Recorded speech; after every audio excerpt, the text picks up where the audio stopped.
Muy buenas. Vamos a plantear el tema en esta ocasión, del pase de la peseta al euro y lo que ha supuesto al ciudadano medio de a pie y en general, incluso a la pequeña y mediana empresa. Desde que España se adhirió primero en 1986, concretamente en enero, a la Unión Europea, posteriormente entraríamos, por cierto, sin consultar al pueblo. Teóricamente dicen que es soberano, pero luego los representantes hacen lo que creen a su criterio. Sin consultar al pueblo, en el año 2002 se puso a nivel de la sociedad civil también en marcha la retirada de la peseta y la implantación de la moneda única euro, que por cierto anteriormente la denominaban el ECU, como ustedes algunos recordarán. El euro ha supuesto un encarecimiento inmediato de la vida desde su puesta en funcionamiento. Detrás de mí verán ustedes un billete en este caso acuñado en 1957, pero que duró del año 1957 a la década de los 70 hasta los 80. Acabo de decir que hasta el año 2002 no entró el euro y desplazó a la peseta. Importante tener en consideración que todos los medios de comunicación, de la mayoría, decían que no, el ciudadano no tenía que continuar pensando en pesetas, sino directamente trabajar con el euro, porque era la moneda que iba. Bueno, está bien escuchar esto, pero lo que no se esconde detrás es que quizás también no querían que los ciudadanos vieran la carestía de la vida a la cual se enfrentaban. ¿Por qué he puesto este billete de 1.000 pesetas detrás? Pues muy sencillo. 1.000 pesetas equivalen hoy a 6 euros. 6 euros es igual a 1.000 pesetas. El poder adquisitivo de un ciudadano de la década de los 60, de los 70 y de los 80, con 1.000 pesetas salía, como ejemplo, a la calle por la mañana, un trabajador o una persona que fuera a estudiar, podía desayunar y volvía a casa. Incluso podía comprar un kilo de plátanos o podía comprar un kilo de papas o de judías o de lentejas, y llegaba a su casa tranquilamente con dinero en el bolsillo todavía que le sobraba. Hoy sale usted con 6 euros y usted desayune y poco más, se le han ido los 6 euros.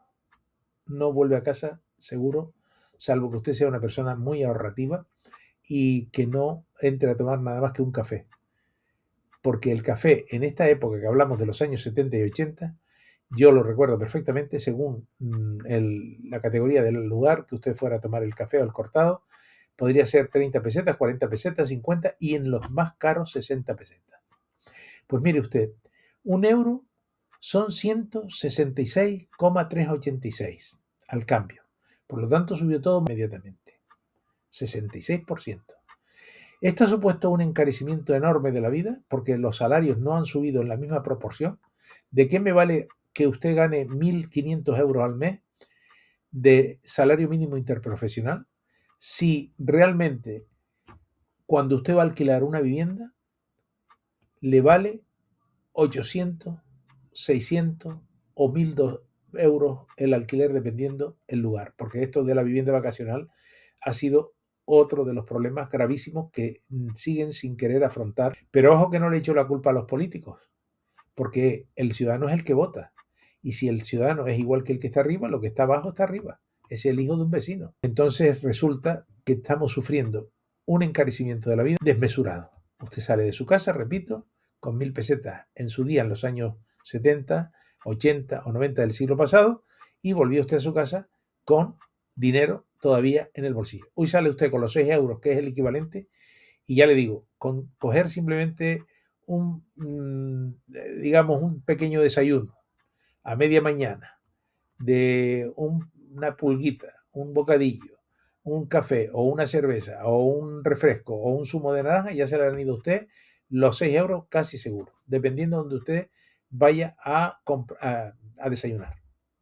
No le digo nada porque si usted va a tomar un café o una manzanilla o una infusión en un hotel o en un lugar de cierto nivel de clase de lujo, pues lógicamente se le van a usted 3 o 4 euros como mínimo, seguro ya. Con lo claro, calcule usted lo que vale un pan hoy y a partir del pan que está regulado teóricamente porque es lo más inmediato y esencial de cualquier persona, y ya se hacen una idea.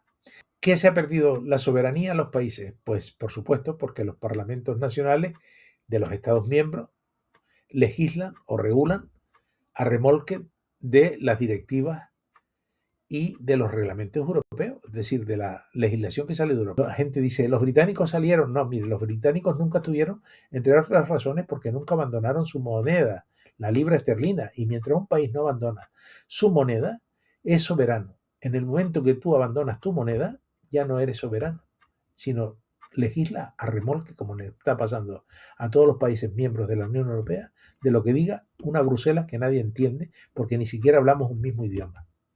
Bueno, gracias por su atención.